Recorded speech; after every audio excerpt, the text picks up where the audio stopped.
Welcome to this deep dive. We've got a really intriguing set of sources today. Yeah, ancient hymns from the Rig Veda. Really fascinating stuff. Absolutely. And our mission really is to jump into these texts, sort of unpack the key figures, the main ideas. And see what insights we can pull out, right, about how these ancient people understood things like power, struggle. Exactly. And their place in the cosmos. We'll be looking particularly at the power of fire and also this mighty hero god figure. hmm And what's so compelling about these texts, I think, is that they aren't just stories.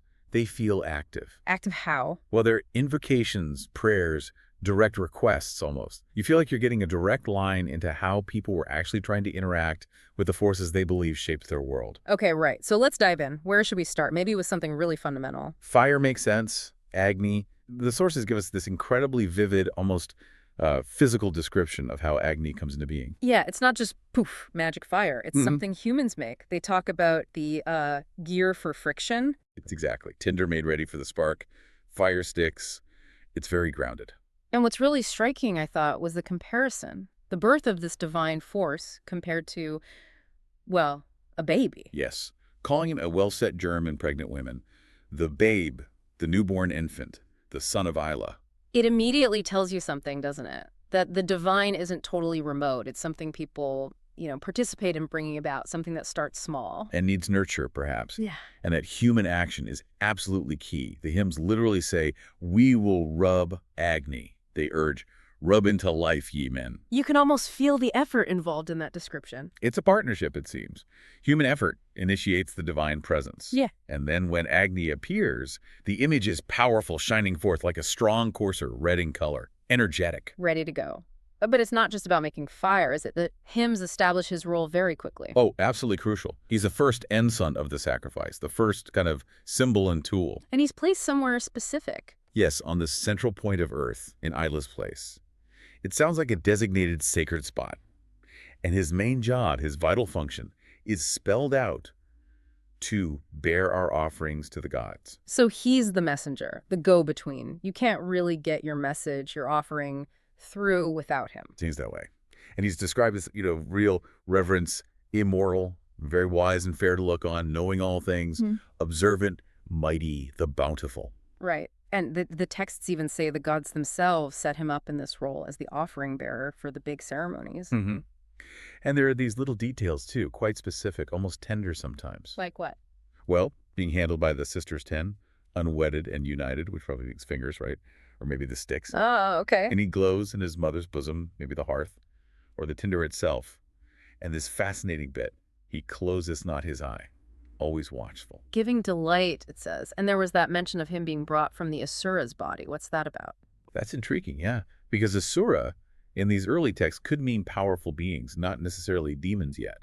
So it suggests Agni comes from some sort of primal, powerful source. And he has other names, too. Yeah, several. Germ, Celestial, Tananapat, Narasamsa, Materazan. It shows he's multifaceted, central to different bits of the ritual in the cosmos. Okay, so you go through the effort, you bring forth Agni, you treat him right. What's the payoff? Tangible results, according to the hymns. Singing his praises brings wealth without obstruction. Simple as that. Wow. And he's even called a battle-winning hero by whom the gods have overcome the Dacius. So he's involved in protection, cosmic battles even. So putting him in his proper place, his ordered place of birth through the ritual, that actually does something. It seems to have a direct effect, yes.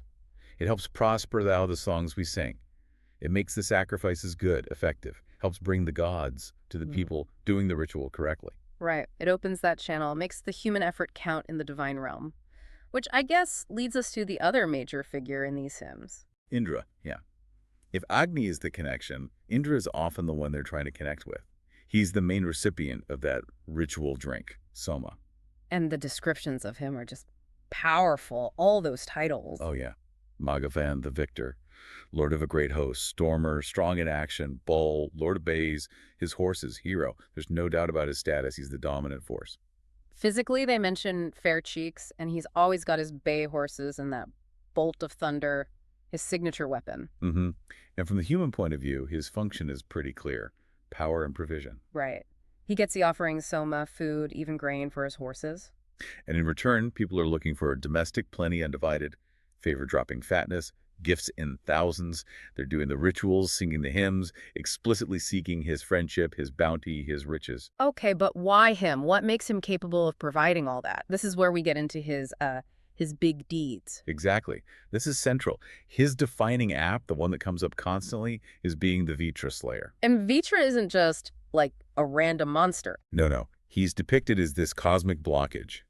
Him who stayed our currents. A footless fiend, a leader of enchanters. Ahi, holding back the waters. He's chaos, obstruction, holding back vital stuff. And Indra is the one who takes him on. Takes him on and wins. He rent Ahi in pieces, smote down Virtra, overthrowing what hath ne'er been shaken. It even says he destroyed Virtress, plural, suggesting it's maybe a recurring battle against chaos. And the immediate result of winning this fight is... Releasing the waters, making paths easy. The hymns link it directly. Indra dug our channels for rivers like Vipas and Sutudri, making the waters flow like racers, freeing them up. It's very practical in a way. Water is life. Absolutely. And it's not just water. He's the lord of the kine cattle. He bursts the kine stable open. So victory brings cattle, which means wealth, resources, strength. There was that mention of Sarama finding a mountain fissure. Yeah, leading to the floods and kine being released. It's all tied together. These aren't just abstract myths. They're about liberating the essentials for survival and prosperity. And it goes even further than water and cattle, doesn't it? Light. Yes, he's the light winner, the day's creator. He illumined the day for humans, found the light. The dawn, the refulgent morning, is seen as one of his works. He begot the sun in morning, one text says. That's huge. It is. And the sun god, Surya, apparently stays within the limits set by Indra, lord of tawny coursers. So Indra's power extends to setting the basic rhythm of the cosmos. Day, night, the sun's path. And Vitra wasn't his only opponent. There's a whole list. Right. Figures like Kunaru, Vyamsa, Vala, the Dasa, malignant Dasyus, Susna, Rakshasas, even malignant mortals. The point seems to be his power is versatile. He can handle all sorts of threats, demonic, human, physical barriers like the firm-built stall of cattle. He's the champion against whatever blocks order and thriving. The scale of his power just seems immense, bearing up earth and heaven. Yeah, prop the heaven and air's mid-region. The whole world is like a handful to him. He directs the rivers. His greatness is immeasurable. But he doesn't do it all completely alone. There are companions. Right, the Baruts are often mentioned. His prayer-fulfilling band, his army, his lovely storming friends. They seem to support him, maybe hype him up, help him in his battles. And on the human side?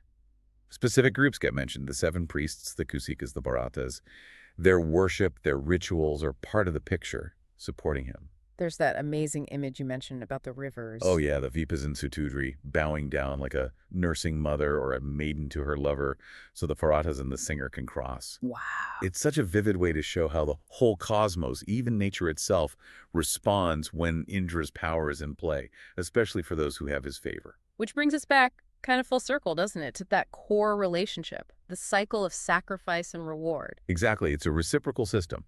Humans do the work, light the fire with Agni, press and offer the soma, sing the hymns, make sacrifices. With a clear goal in mind. Indra's favor, protection, strength, wealth, cattle, winning battles. Right. And Indra, who seems to be empowered or maybe invoked by these actions, uses his cosmic power, the power shown in defeating Vritra and the others, to actually deliver those things. The water, the cattle, the light, order, help in fights. And the texts are quite specific about their rituals. Setting the pressing stones for soma, kindling Agni, pouring soma in different ways. Pure, meal blent, mixed with milk, warm libation, well pressed. Even the cup matters. The ample chalice is said to have impelled Indra. Yeah, and the words, the hymns themselves, are crucial. Loud breathing praises help the much invoked one. These songs aren't just flattery, they have power. They can help find a way to life eternal, it says. And the singers themselves gain favor, like with the rivers. It shows their actions matter on a cosmic level. And the texts emphasize this continuity. Ancient singers, later singers, all using songs to praise Indra. This practice works. It endures. And Indra himself is shown as actually listening, responding. Very much so. He listens, he gives aid in battles, he shows up where soma is being pressed, the hymns are direct appeals.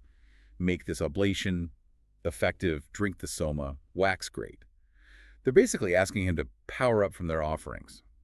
It's really not passive worship at all, is it? It's this dynamic interaction. Humans provide the fuel, the invocation. And the divine power responds by shaping the world, overcoming the bad stuff, releasing the good stuff. So if we try to sort of boil down the key takeaways from digging into these hymns. Well, first, I think they paint this picture of a cosmos where divine power, especially Indra's, is just essential for order and prosperity. You need it to fight off chaos. Okay. And second. Human action is vital. It's not secondary. You need the rituals, the offerings, the praise to actually activate, maybe even direct that divine power. It's a partnership. Right. And third, struggle seems central. The world isn't just automatically good. No, it requires constant battle against Virtra, the Dacius, whatever. And winning those battles brings very real rewards. Water, cattle, light, the basics for life back then. And finally, it's all about that cycle you mentioned. That reciprocal loop. Human invocation, divine action, human benefit. Mm. And the way they describe it all. Agni, like a baby born from rubbing sticks, rivers bending down, Indra physically smiting obstacles. It's incredibly vivid. It really makes their worldview come alive. Yeah, you really get a feel for how they saw the universe and their own role in, well, making it work. Mm-hmm. So we've journeyed through these texts, seeing Agni as that crucial link, the messenger. And Indra as the powerhouse, the cosmic warrior battling chaos to bring forth the resources for life. So thinking about all this, these ancient ideas about, needing to invoke power, fighting these big obstacles, this back and forth between human effort and bigger forces, how do you think any of that resonates today with how we see our own agency, how we face challenges? That's a really interesting question, isn't it? Because these hymns clearly attribute success, getting resources, overcoming problems, to divine intervention that's prompted by human ritual. Right. So what parallels or maybe contrasts can we see in how we think about achieving things, getting ahead, dealing with obstacles today? Yeah, what does it even mean for us in our world to feel like we're trying to, quote, invoke power or seek favor to deal with the challenges we face? It might look very different, but is there some underlying similarity in that human need to feel agency and connect with something larger when things get tough? Definitely something to chew on. A lot to ponder there for sure. Well, thanks for joining us for this deep dive into the Rig Veda.